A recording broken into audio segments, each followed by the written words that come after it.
Indonesia's main island. The magnitude 5.4 quake was centered around the West Java province. At least 14 people have been killed. Shaking was felt as far away as the capital, Jakarta, where tall buildings swayed for several minutes. Officials say buildings and houses are damaged. Joining us on the line from Jakarta is Jessica Washington. So, Jessica, what are we hearing about the aftermath of this quake?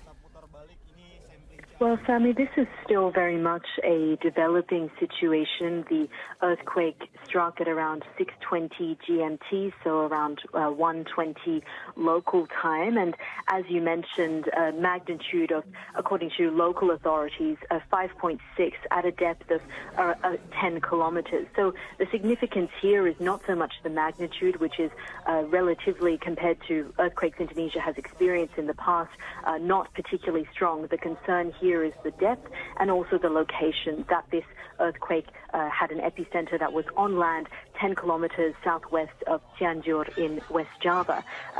Here in the capital, Jakarta, I was out and did feel those mild tremors, and people responding to those as they always do. Indonesians are quite used to natural disasters, and so people evacuated their offices and some apartment complexes and gathered at emergency assembly points.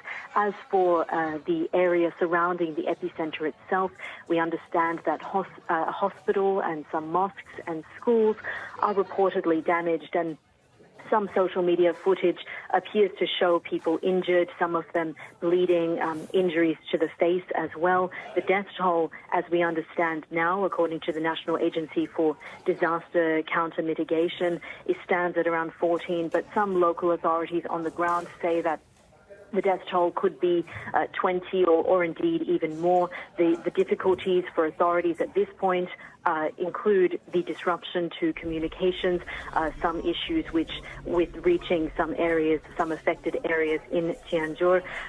Since the earthquake, in just a few short hours, there have been 25 aftershocks recorded so far. Worth noting the context for that specific area.